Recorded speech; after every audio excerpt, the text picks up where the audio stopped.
Welcome to the Magic Marine Daily Show, reporting on day 2 of the 2015 49er and 49er FX World Championships. I'm your host, Katie Nastro.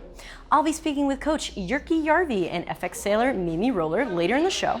But first, today's feature highlights the newer faces and fresh takes of the women's FX fleet. Keep your eyes on these boats, and who knows, we just might see them heading to Rio. Take a look. We're here with Mimi Roller from the ISV. Mimi, thanks for being here. Hi. So Mimi, why skiff sailing? It seemed really fun. I used to sail laser radials, and I was getting a bit tired of that. It wasn't that fast, and I was always pretty small for the boat compared to the rest of my international competition. So I was a bit tired of always trying to gain like 10 kilos that I could never really put on. So when the FX came out, I was really interested in sailing that. I'd never really sailed too many double-handed boats other than college sailing, but you don't have spinnakers, you don't have trapeze wires or anything like that. So it was a pretty cool new thing that I just wanted to try out, and I got hooked. It's a lot of fun. It looks like a lot of fun. Yeah, it is. We're here with Aishwarya Chariot representing India. Aishwarya, thanks for being here with us. My pleasure. Okay, so what got you into skiff sailing? So basically we had this coach appointed by Sports Authority of India 4 years ago called Pete Conway. Before that we were sailing like lasers, and it was like a weekend sailing, a Sunday sort of sailing. And then he came and then he saw me and Vasha Gautam, who I'm sailing with, and he said we would make a really good team, and we started off with the 29er. And we moved on to the 49er last year. I'm here with Saki Matsunai of Japan. Saki, what do you love about sailing in skiffs? Just the fun. What do you love about sailing the FX? Speed. Okay, Cecilia, quick question. Yeah. What do you love about skiff sailing? Skiff sailing is really fun, and the boat's really fast. Speed. The speed. Need for speed. Okay, I see. You're a speed demon. I'm here with Enya Ninčević of Croatia. Enya, quick question. Why did you get into skiff sailing?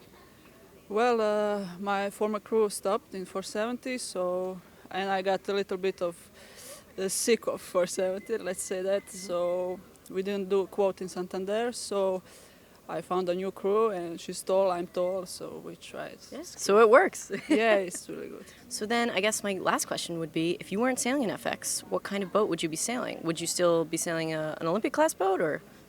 Well, that's a hard question, but yes, I think I would be sailing a 470. Okay. But it would be a slimmer chance than FX, So we like the FX better. for sure. In India, sailing is really small, so this itself is like a big thing. If not this, we would use whatever nationals we got to get into university and probably move on with that. So this is the first time like any of us have been introduced to such serious exposure as such. So I've never thought about any other boat. If you weren't sailing an FX, what kind of boat would you sail? Laser radio. Which do you like better? FX is better. How do you say good in Japanese? Ine. If there wasn't an FX, I don't know, after London I was like, nah, I never want to sail laser ever again. So I don't know if I would You just don't want to hike. Yeah. I liked the hiking. I don't know.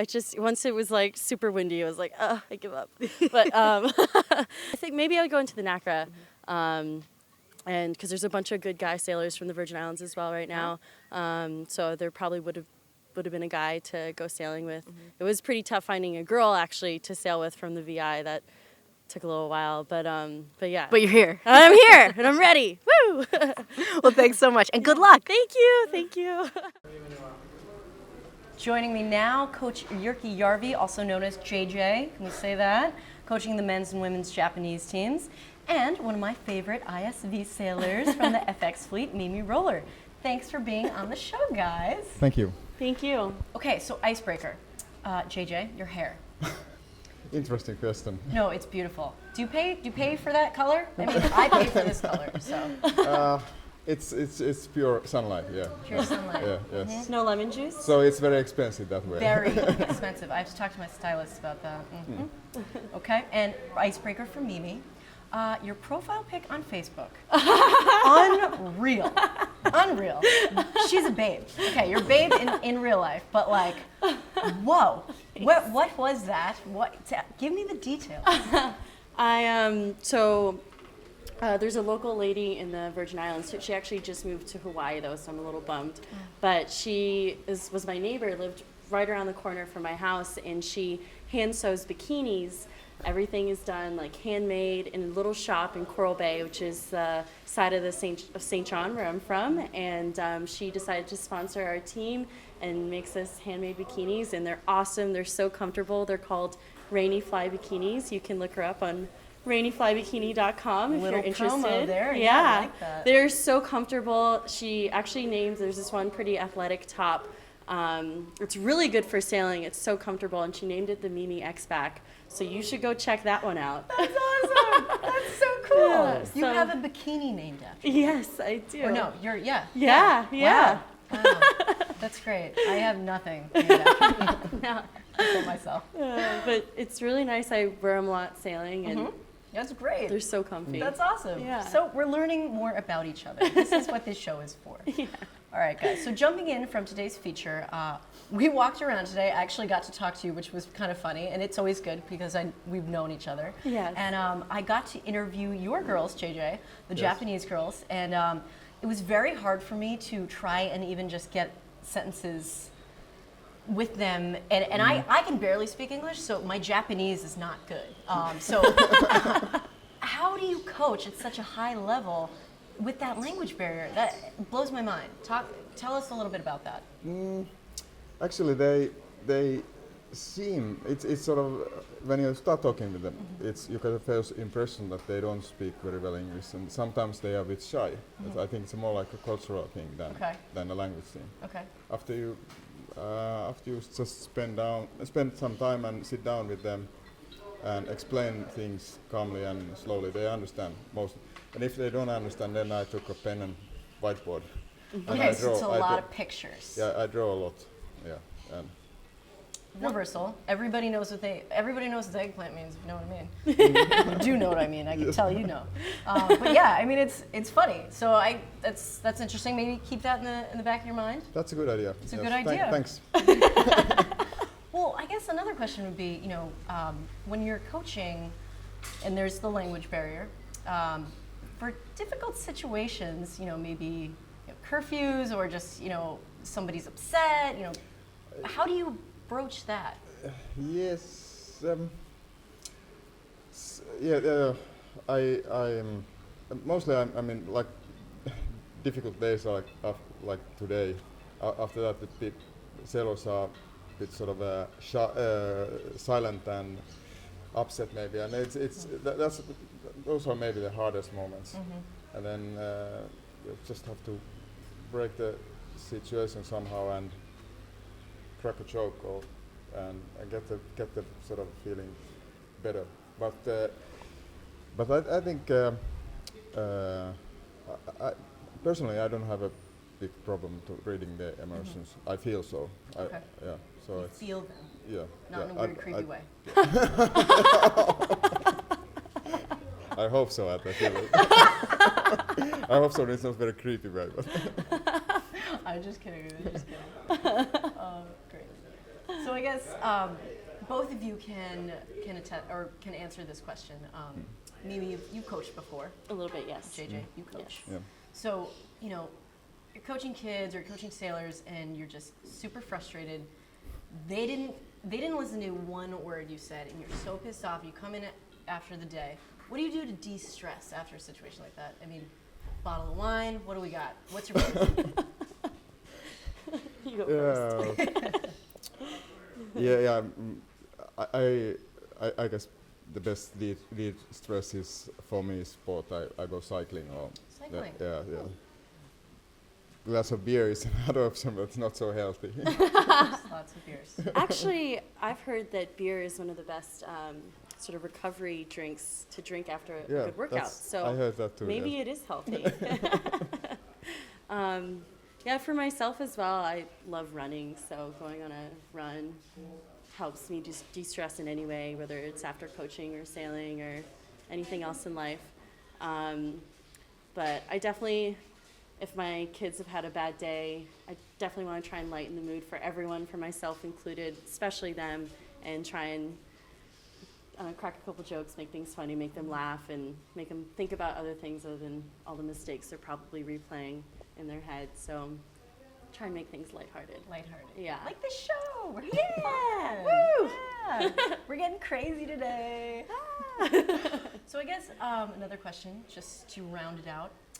The FX fleet, with the introduction of this boat, do you think we are going to see in the future and are seeing more and more people from a lot of different places starting to skiff sail? Or, women really getting into it. They love the speed. Everybody that answered the questions today, the speed. Mimi, you sailed lasers. So, talk about a little bit compare and contrast. And you definitely like this boat better. Oh, for sure. This boat is way better. Good answer.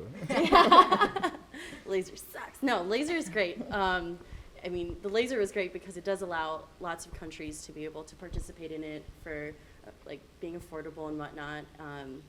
But I do think there will be more and more girls from all countries starting to get into this boat in the future. This is the first quad that it'll be in the Olympics, so we've already seen a lot of countries starting to sail it over the past couple years, and I think it's going to grow a lot. I don't know how long it will be in the Olympics for, but I think that it's definitely a good direction for Olympic sailing to go in, and I look forward to seeing more girls sailing it. Yeah, girl power. Yeah. Spice up your life. Love it. JJ, what are your thoughts? You've been sailing a 49er for a long time, medaled. I started at 97. It's A while. a while ago, 19 years ago. I was 6. Yikes. Oh. But yes, definitely the class has been. Class became much more interesting and events became much better after FX came. So now it's not only a bunch of guys who are traveling around the world, but events are much more interesting and bigger with the FX and 49er together. I think the guys are happy that there's an FX class. Absolutely. Just gonna ask you, do you think it adds a little something extra to these events? For sure. Sure. The boat park is pretty awesome. Yep.